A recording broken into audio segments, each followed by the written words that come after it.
Et aujourd'hui, j'aimerais vous inviter. Alors, voilà. Actes chapitre 1er, verset 4.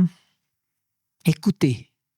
Et étant assemblés avec eux, il leur commanda, alléluia, de ne pas partir de Jérusalem, mais d'attendre la promesse du Père, laquelle, dit-il, vous avez entendu de moi. Amen. Vous savez, c'est pratiquement le dernier commandement que Jésus a laissé avant d'être enlevé au ciel. J'aimerais vous parler ce soir du fait de savoir attendre. Savoir attendre. Est-ce que vous savez attendre? Il ne s'agit pas de parler de la patience, mais de savoir attendre. Vous me direz, mais il faut de la patience pour attendre. Des fois, savoir attendre est plus difficile que d'avoir de la patience. Ça dit comme ça a le mérite de vous faire réfléchir, si vous voulez. Et j'aimerais peut-être un petit peu être technique, parce qu'en utilisant la langue originale, qui en l'occurrence ici c'est le grec, pour éclairer un peu plus sur des choses qui sont dans ce texte. Alors, en résumé, vous savez, Jésus est en train de monter. Ils sont sur le mont des Oliviers, où Jésus va monter.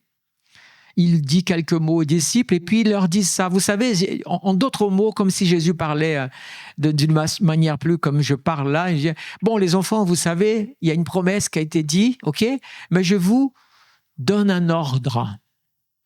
Ne vous éloignez pas, ne vous séparez pas de Jérusalem. Restez-y là-bas attendez jusqu'à ce que vous receviez la promesse. L'idée, c'est ça, dans la langue originale, qui est dite. Comment je sais ça? Ils étaient rassemblés avec eux, il leur commanda. Certaines Bibles, il leur recommanda. Mais recommander, c'est une chose. Commander, c'est une autre chose. Le verbe ici, le mot ici, c'est parangelos, qui est un mot grec en deux mots, et qui donne une idée très particulière. C'est-à-dire que d'abord, nous avons le para, qui est l'expéditeur, on va dire comme ça. L'expéditeur, celui qui a donné un ordre, celui qui a envoyé. Mais ce sens de ce mot, c'est pas comme une demande, c'est comme un ordre militaire. Dans le grec, l'idée, c'est un ordre du genre, vous savez, si vous avez, parce que c'est le sujet un peu de l'armée, du service militaire, vous savez, quand le chef, votre chef, vous donne un ordre, vous discutez pas, vous écoutez et vous obéissez. Et donc, quand celui qui a écrit ici, c'est Luc, il laisse bien clair que ce que Jésus a dit à ses disciples, c'est il n'y avait pas de discussion. C'était vous allez rester à Jérusalem. Vous savez, normalement, la Pâque était passée et il s'est passé 40 jours où Jésus a été parmi eux. Et donc, ils étaient à 10 jours, ça fera 50 jours de la Pentecôte. D'accord ? Et Jésus a dit, pendant ces 10 jours, ou pendant les jours, il ne savait pas que c'était le jour de la Pentecôte. Jésus n'avait pas dit quelle date serait, parce qu'il ne dit pas. Il a dit, vous restez à Jérusalem. N'allez pas partir à Jérusalem, voir la famille, parce qu'en fait, depuis Pâques jusqu'à maintenant, bon, ils ont été du côté de la Galilée, puisque Jésus est apparu vers la Galilée à un moment donné. Mais, je veux dire, ils sont revenus et Jésus a dit, maintenant, vous restez là. Et l'autre mot, c'est angelos, qui est le mot messager ou ange. Donc, ça veut dire que, vous savez, un ange, quand Dieu lui descend et fait telle chose, un ange, ça ne discute pas, ça obéit. Et au pied, à la lettre. Le message, il est clair. Donc, l'idée, elle est là. La deuxième parole qu'il dit toujours, c'est de ne pas partir de Jérusalem. Et le mot ici, c'est chorizomai. C'est un mot pour dire ne pas se séparer, mais plutôt s'approcher dans le sens d'un lieu, pas de personnes entre elles, même si ça peut comprendre, parce que le sens du mot est pour un groupe. Donc ne vous séparez pas les uns des autres, mais surtout ne vous séparez pas du lieu où vous allez être. Ne sortez pas de là. Alors quand on lit le texte, vous savez qu'ils vont aller à la chambre haute. Donc à la chambre haute, ils ne sont pas sortis. Il n'y a pas eu celui qui va se promener, je reviendrai le lundi, je reviens mardi parce que j'ai un travail, parce que... Non, ils sont restés là-bas. Et ils ne savaient pas. C'est pas quand on organise un jeûne de 40 jours, 21 jours, ou alors jeûne de 3 jours ou une semaine où vous savez le commencement et la fin. Et c'est à vous de gérer votre agenda, votre temps en relation à ça. Là, c'est pas le cas. Là, c'est attendez, c'est tout. Il n'y a pas d'autre ordre que celui-là. Vous allez recevoir quelque chose et vous n'avez pas intérêt à rater. Parce que si vous ratez ce rendez-vous, vous êtes disqualifié. Prenez votre pactage, monsieur le soldat, et rentrez à la maison. Vous n'êtes pas apte pour cette mission, pour cette bataille. Le chrétien a besoin de discerner des moments dans sa vie quand il doit s'arrêter, de courir à droite et à gauche, et quand il doit se mettre devant le Seigneur et dire « Seigneur, je ne sors d'ici que quand tu me réponds, quand tu me donnes une direction, quand je sais dans telle ou telle chose. » Mais ce n'est pas fini. Il dit de ne pas déjà, mais d'attendre. Et là c'est le mot « attendre » ici. Il faut savoir que « attendre », je vais parler d'attendre, il y a plusieurs mots, que ce soit en hébreu ou en grec, qui expriment cela de différentes façons. Ici, le mot, c'est « périménos », c'est-à-dire qu'il ne faut pas se séparer du lieu, ni du temps, ni d'un changement de personnalité. Vous vous rendez compte? Ça veut dire que dans le lieu où vous allez être, que vous devez simplement rester là-bas, il ne doit pas avoir un changement en vous. Vous ne pouvez pas tout d'un coup dire, bon, ben écoutez, on est ensemble, et bon, écoute, moi je veux pas, je vois qu'il y a 2 ou 3 qui, ça me plaît pas, je préfère ne plus être là parce que cette personne est là. Ça peut pas exister, ça.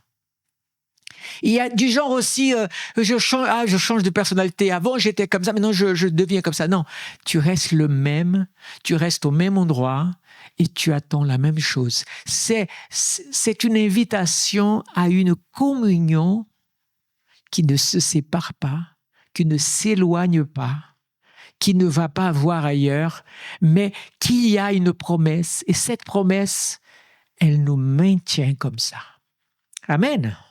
Donc, je voulais expliquer cela pour que vous compreniez ce sens d'attendre. D'autres mots, je vais utiliser d'autres mots. Je vais lire un autre passage dans la parole de Dieu. C'est celui de Luc, chapitre 2, verset 25. Là, on va on va louer, on va dire, les personnes qui savent attendre. Voilà ce que dit ce texte. « Et voici, il y avait à Jérusalem un homme du nom de Siméon. » Écoutez bien, cet homme était juste et pieux. Regardez, on ne connaît pas Siméon beaucoup, mais voici sa carte de visite. Il attendait la consolation d'Israël et l'Esprit Saint était sur lui.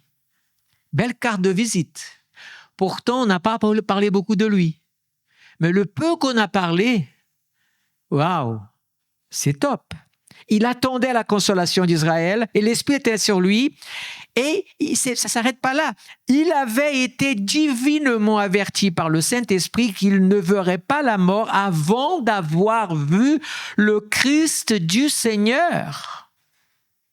Waouh! On ne sait pas à quel âge il a reçu, on ne sait pas combien d'années, mais mettez-vous à la place de Siméon. C'est lui qui va faire quoi? Qui va présenter l'enfant Jésus. D'accord? On sait donc qu'il est de la tribu de Lévi, on peut au moins comprendre ça. Mais il a reçu ça. Siméon, j'ai une alliance avec toi. Continue dans ton service. Ne t'éloigne pas de ton service parce que tu ne mourras pas tant que tu n'auras pas vu la promesse, le Hamashia, le Messie, le oint de Dieu. Waouh! Vous vous rendez compte, quand un chrétien marche avec une promesse de Dieu, il ne peut pas mourir tant que cette promesse ne s'accomplit pas, parce que Dieu est fidèle. Je ne sais pas quel âge il avait, mais j'imagine que Dieu ne lui avait pas dit ça il y a 1 an en arrière, il y a 5 ans. Je pense que l'idée, c'est que ça faisait un moment. Et lui, il était là ce jour-là. Vous savez, ils étaient plusieurs à faire le service. Il n'y avait peut-être certainement pas qu'un seul enfant qui était présenté une fois comme ça dans le temple. Donc, mais comme c'était pour lui, ce jour-là, le Seigneur a conduit que c'était lui au moment où Joseph et Marie ont amené le petit Jésus. Et là, quand il le prend, waouh, toutes les promesses de Dieu s'accomplissent. J'ai une parole pour vous. Le jour où tu as reçu Jésus, toutes les promesses de Dieu sont déjà accomplies. Ce qu'il faut, c'est que tu saches chercher auprès de Dieu comment les recevoir et les atteindre. Elles sont déjà accomplies à partir du moment où tu as reçu Christ dans ta vie. Toutes les promesses de Dieu, les plans de Dieu vont s'accomplir en temps, en heure et en seconde. Amen. Gloire à Dieu, tu crois à cette parole? Parce que c'est la vérité. Quand il a vu, il a dit, maintenant, Seigneur, Maître, tu laisses ton serviteur s'en aller en paix selon ta parole, car mes yeux ont vu ton salut. Cet homme était prêt à partir. Alléluia. Gloire à l'Éternel. Il y a un témoignage intéressant dans la vie de Miguel Ross, c'est que sa femme, elle est décédée avant lui. Et c'est vraiment intéressant parce que au moment où elle est décédée, il n'était pas là, il arrive et il refuse. Vous savez, Miguel Ross, il a quand même, selon toutes les biographies qui ont été lues et dites, à peu près 27 personnes, Miguel Ross a prié et ils sont ressuscités. 27 personnes, donc c'est quand même incroyable. Et qu'est-ce qu'il a fait? Il a pris sa femme et il a prié, il a crié à l'Éternel, parce que c'était un serviteur de l'Éternel. Et cette femme est revenue à la vie. Et quand elle est revenue à la vie, vous savez ce qu'elle lui a dit? Papa, je ne sais pas comment il se parlait. Papa, non, ne fais pas ça. Je veux retourner là où j'étais. Le Seigneur sera avec toi, mais laisse-moi retourner. Elle sentait qu'elle avait accompli et ce qu'elle avait vu, elle ne voulait pas. Lui, il la voulait auprès d'elle, mais elle, avec tout son amour pour son mari, quand elle a vu le Seigneur, elle a dit, je veux retourner, je ne peux pas maintenant. Tu te rends compte? C'est comme si elle disait, je serai avec toi, mais ce ne sera plus pareil, parce que mon grand amour, je l'ai rencontré là-haut. Et après, quand il a cédé, elle s'est endormie. Et donc, Dieu accomplit ses promesses. Amen. Gloire à l'Éternel. Il y a aussi dans la parole de Dieu, Ésaïe, chapitre 25, verset 9, il est dit, « En ce jour, l'on dira, voici notre Dieu, c'est en lui que nous avons... » Alors, certaines versions disent « confiance », d'autres disent « espérer ». Et en fait, tout le mot qui est ici, c'est un mot hébreu qui veut dire attendre confiant et avoir confiance. Et c'est lui qui nous a sauvés. Et puis il répète encore dans ce passage, c'est Ésaïe 25, 9, c'est l'Éternel en qui nous avons espéré. Soyons dans l'allégresse et réjouissons-nous de son salut. Dans ce mot, ça veut dire quoi? Nous avons attendu. Si vous lisez le chapitre 25, avant ce passage, il est question de larmes, il est question de beaucoup de choses, des épreuves, mais ils n'ont pas abandonné. Il y avait un groupe qui était fidèle au Seigneur, qui ont versé des larmes, mais ils ont espéré dans le Seigneur et le Seigneur, ils ont fait confiance à l'Éternel. Amen. Il y a une belle histoire aussi d'un autre homme on ne parle pas beaucoup de lui, et pourtant, il y a quelque chose, c'est Joseph d'Arimathée. Voilà ce que dit la Bible à ce sujet. Au sujet de... Pareil, on ne parle pas beaucoup de lui. On est d'accord? Marc 15, 43. Écoutez ce qui est dit. Le peu qui est dit de Joseph d'Arimathée, écoutez ce qu'il dit. Joseph d'Arimathée, membre distingué du conseil. Donc, il était parmi ceux du Sanhédrin, certainement. OK? Membre estimé, donc c'était quelqu'un, et il a dit du conseil, mais il a dit que lui-même attendait aussi le royaume de Dieu.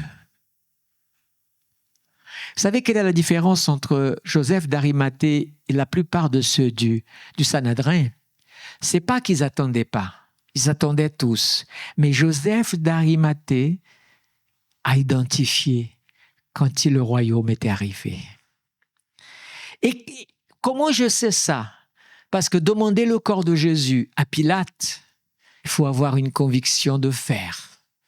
Parce que franchement, les disciples, eux, ils étaient où? Ils se cachaient. Ils avaient peur.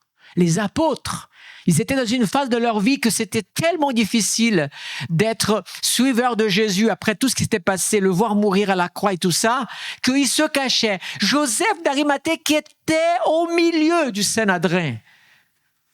Peut-être même, j'oserais dire, c'est pas marqué, que quand on a jugé, quoique c'était un groupe d'abord dans la maison d'Annas, après aller chez Caïphe, mais quand ils ont été là-bas, ils ont décidé, peut-être qu'il était là-bas aussi pour assister, pas pour être d'accord. Parce qu'à mon avis, il avait déjà eu une rencontre avec le Seigneur, comme Gamaliel l'avait eu aussi. Beaucoup l'avaient eu, hein. Et donc, il y avait beaucoup de gens très estimés qui avaient déjà reconnu. Mais là, Joseph, lui, ce qui est beau, c'est que à ce moment-là, pour aller voir Pilate, il fallait que ce soit quelqu'un de distingué. Ce n'était pas monsieur tout le monde qui allait voir Pilate et dire « Maintenant, le corps de Jésus, on ne va pas le balancer dans une fosse. Hein. » Non, je récupère le corps de Jésus. Et le fait qu'il le demande, Pilate a dû dire « Ok. » Mais il a dû se dire « Waouh, celui-là, il s'est mouillé. » Il y a beaucoup de chrétiens qui ont encore honte d'annoncer la lumière, même à leur propre famille. Alors imaginez au Pilate de cette vie. Il est allé parce qu'il attendait. Vous savez quel est le mot qui est attendre? Et j'ai voulu parler d'Arimathée parce que je voulais vous dire aussi une autre façon d'attendre qui est très importante. Dans le grec, c'est le mot prodeskomai.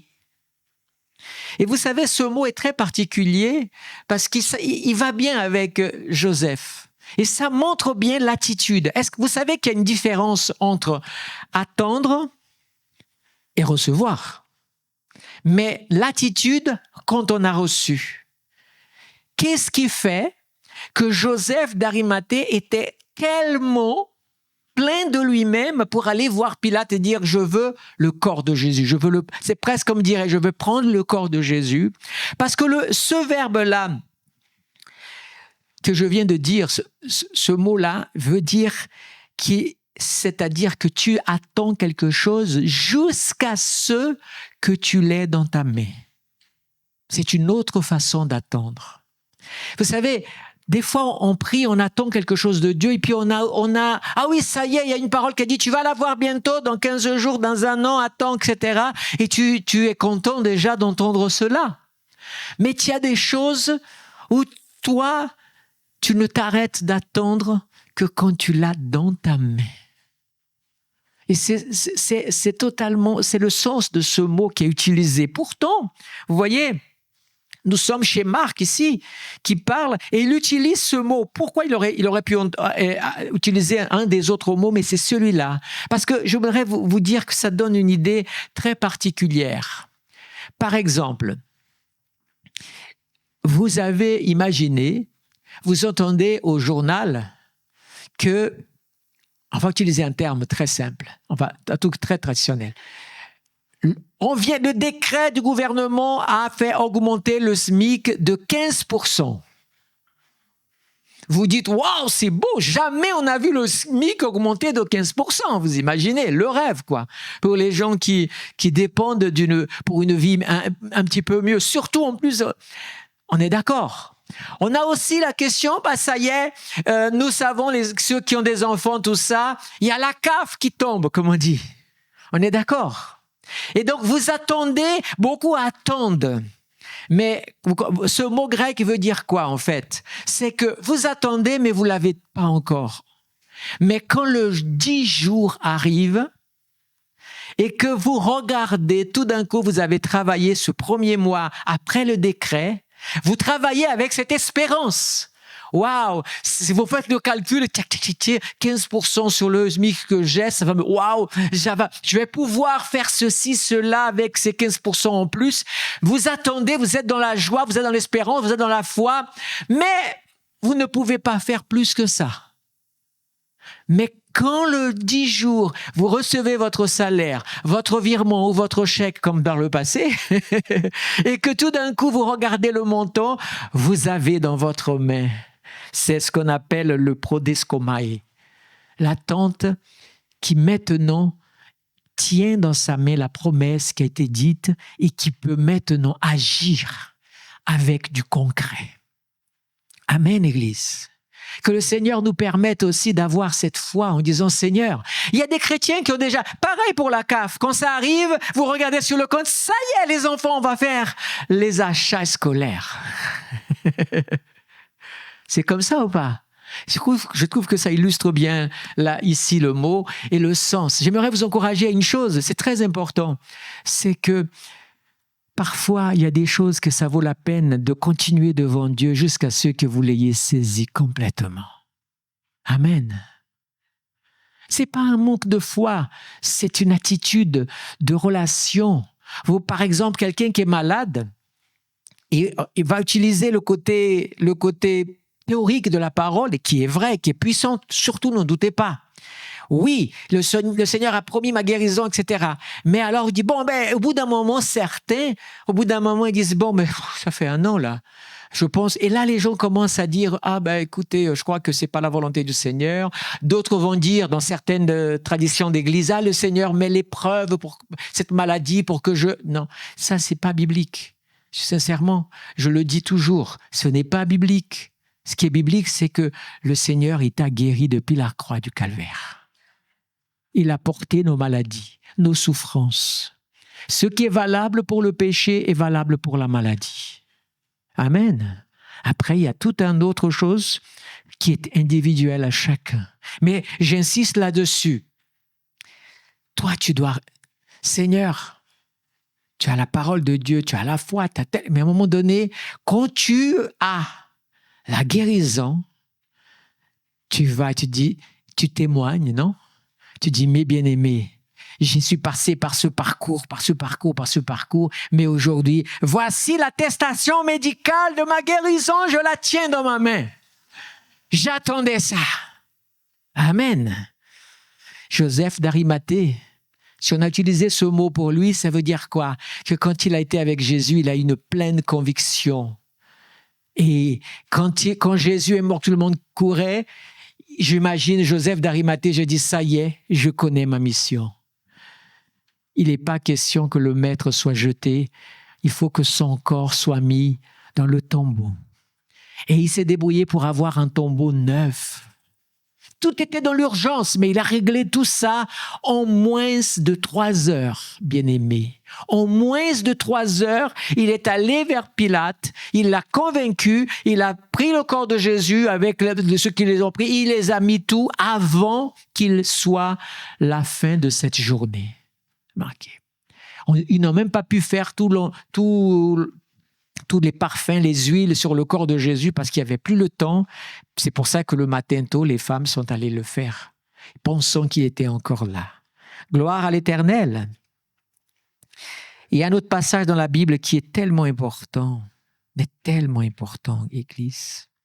C'est la multiplication des pains. À la multiplication des pains, voilà ce que dit Marc toujours Marc, chapitre 8, verset 2. À un moment donné, Jésus va dire aux disciples cette phrase. Écoutez bien. « J'ai compassion de cette foule, car voilà, écoutez bien, mes aimés, 3 jours que ces gens restent. » Waouh! 3 jours qu'ils restent près de moi et qu'ils n'ont pas de quoi manger. Ils ont fait le jeûne d'Esther, là, non? Quelque part, ils ont fait, quoi. Peut-être avec de l'eau, je sais pas. Vous savez, le mot reste ici, c'est le mot proménos. Toujours dans le grec, rester, c'est attendre, qu'ils ont attendu. C'est le grec proménos. Et vous savez ce que ça veut dire? Ça veut dire rester, ne pas se séparer. Mais cette fois-ci, vous vous rappelez que j'ai parlé de ne pas se séparer d'un lieu.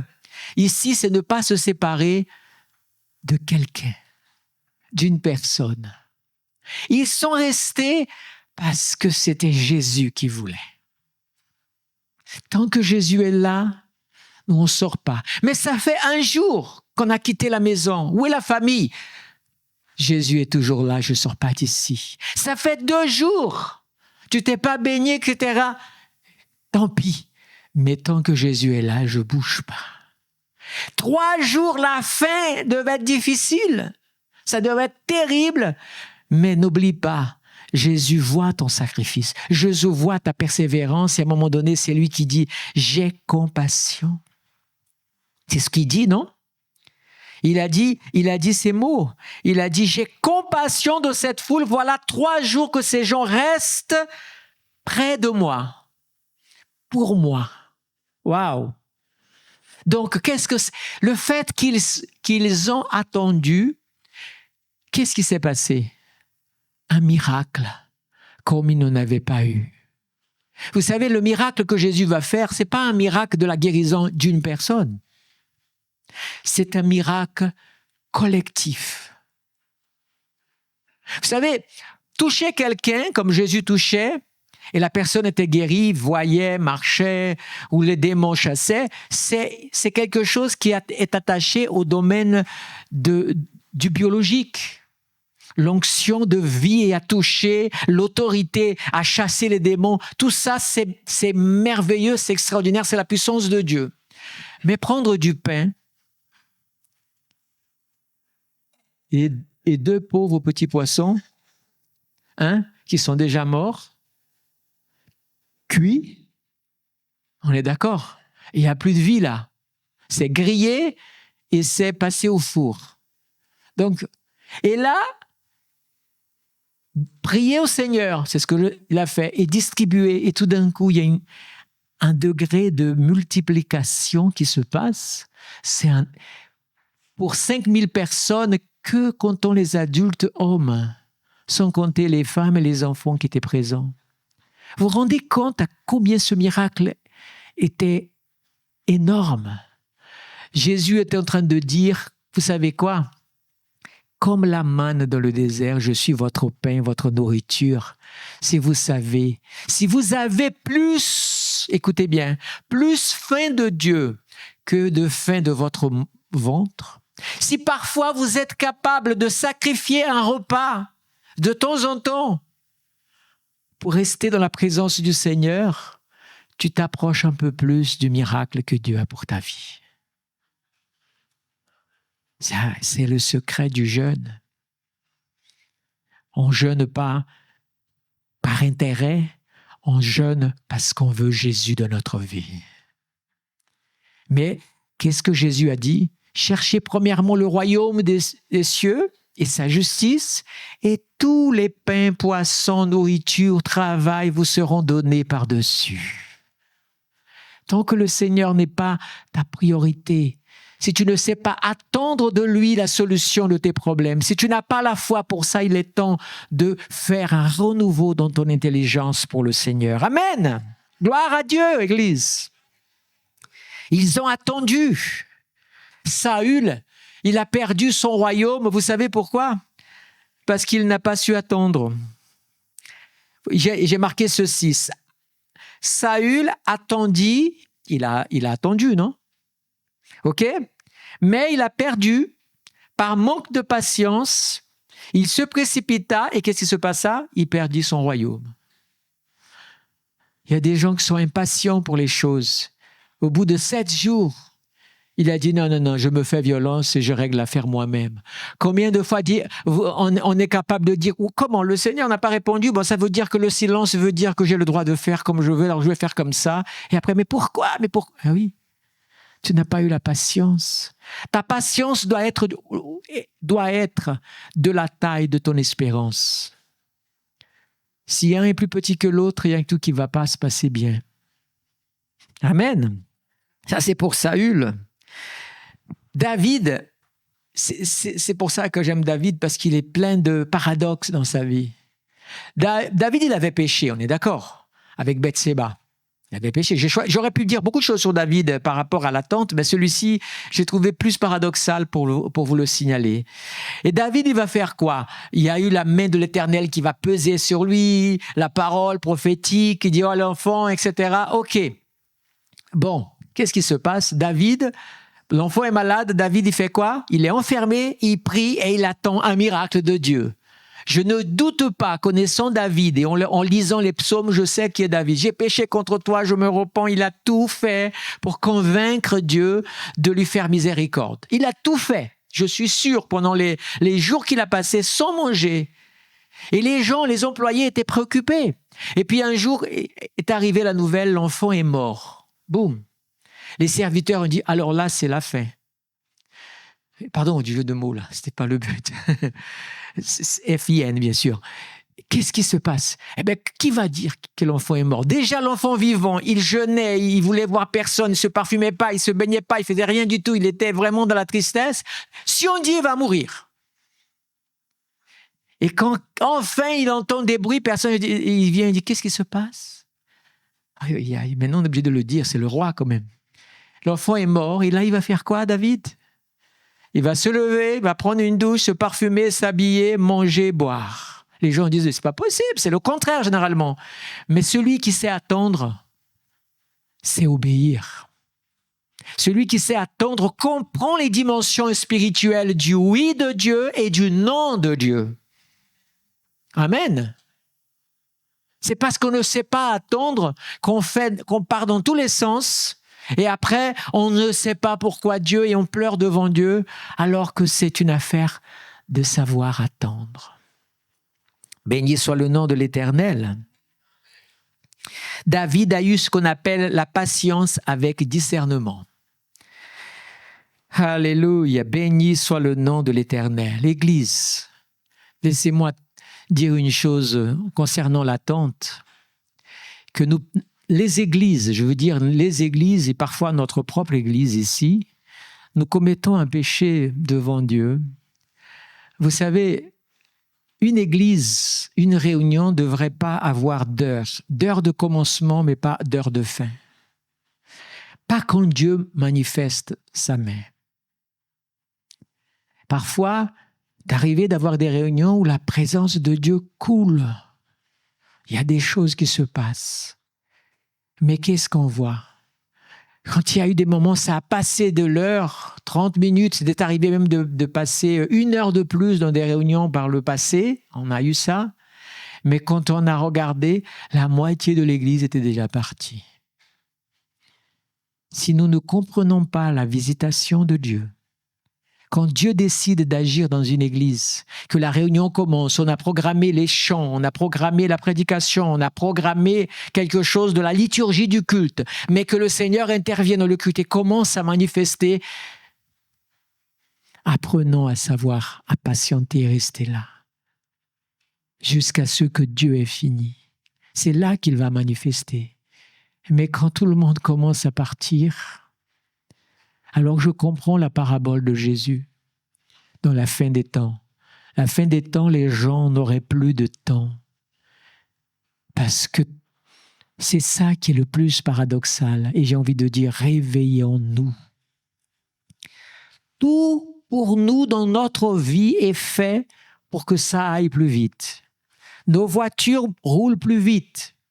nos transports d'un pays à un autre. Vous vous rendez compte, nous passons du continent européen pour le continent américain, quel que soit le côté, en moins d'un jour, en quelques heures, en 8 heures.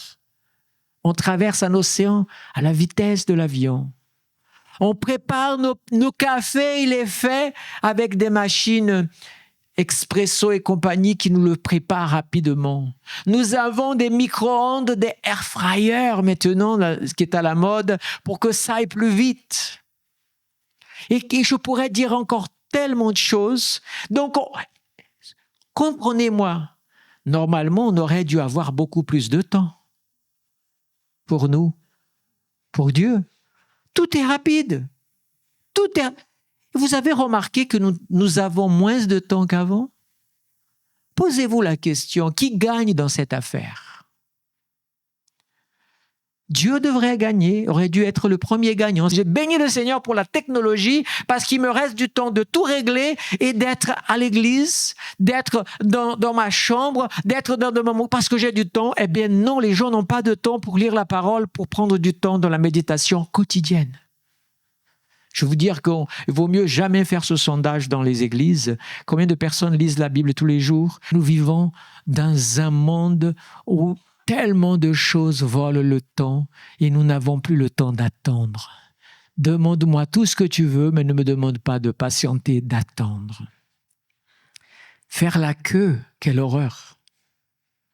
N'est-ce pas? Dans les supermarchés, on a mis des caisses automatiques, des caisses caisses prioritaires. Vous savez, les gens, ils passent partout. Hein? Mais c'est la vérité. Donc, ne regardons pas. C'est pour ça que nos portables, le système des applications pour accompagner la lecture biblique avec le portable, c'est le plus grand piège que vous avez. Parce que vous ne le regardez pas que pour la Bible. Vous regardez le temps et quand il y a un SMS, beaucoup se lèvent pour aller répondre. Vous ne savez pas respecter le temps qui appartient à Dieu dans le moment où vous êtes dans sa présence. Alors quand Dieu nous dit « Mon fils, ma fille, tu attendras encore. » Tu te plains « Mais Seigneur, mais oui. » Tu ne veux pas dire cela en donnant des leçons de morale, comme je l'ai dit, moi-même je me mets dans le bac avec vous. Nous avons tous besoin de faire des progrès. Dans l'attente. Moi, je vis des attentes en Dieu et c'est tout sauf facile. Mais demandons au Seigneur, Seigneur, change ma nature. Ce n'est pas parce que tu as 100 ans et tu diras comme ça, « Ah, mais moi, je suis vieux, c'est normal, quand on est vieux, on n'a plus la patience d'attendre. » Si le Seigneur t'a donné une longue vie, si tu n'as pas appris à attendre jusqu'à ton âge actuel, eh bien, il est temps pour toi de t'actualiser et d'apprendre. Au contraire, profite de ton temps pour être devant la présence du Seigneur. Seigneur, pardonne-nous tout d'abord notre empressement. Seigneur, je demande pardon pour tous les ministères qui n'ont pas su attendre le moment que Dieu leur a dit de servir. Ils ont tellement envie de servir que beaucoup de ministères ont commencé à manifester des actions, des activités et ensuite ont causé des problèmes parce qu'ils n'étaient pas prêts, parce qu'ils n'avaient pas assez. Aujourd'hui, demander à quelqu'un d'être un disciple et d'avoir un responsable spirituel pour enseigner et laisser la personne, on n'a plus le temps pour ça. On veut tout de suite et on se sert parfois de la parole de Dieu, de l'urgence des âmes. Tu peux gagner les âmes, tu peux prier pour les malades sans avoir obligatoirement être déjà reconnu si tu es tellement assoiffé pour les âmes. Seigneur, je te demande pardon pour toutes mes impatiences et toutes les fois, Seigneur, je te demande pardon pour les fois où j'étais dans ta présence et que je sentais qu'il y avait une ambiance du ciel dans cette présence. Et qu'est-ce que j'ai fait? Tout d'un coup, je me suis rappelé qu'il y avait quelque chose et j'ai coupé court et je suis parti faire autre chose. Et ma conscience était là en train de dire, tu te rends compte? Tu es parti, tu n'as pas su rester. Oh, alléluia. Pardonne-nous, Seigneur, notre impatience. Pardonne-nous, Seigneur, notre précipitation, notre empressement. Celui qui court le marathon et qui part devant rarement gagne le marathon. Seigneur, enseigne-nous, Seigneur, à attendre dans un lieu, attendre aussi jusqu'à ce que nous ayons en main la réponse, le OK de Dieu pour notre vie. Je bénis la vie de chacun de tes enfants ce soir et je proclame sur la vie de chacun que le Seigneur te fait progresser, que le Seigneur te fait progresser dans l'attente, dans la communion avec Dieu. Alléluia. Aide-nous à discerner, Seigneur, ton temps, parce que mon temps n'est pas ton temps. Oui, Seigneur. Pardonne-nous notre empressement, même quand nous sortons de ta présence, pour autre chose que ta volonté. Au nom précieux de Jésus. Amen.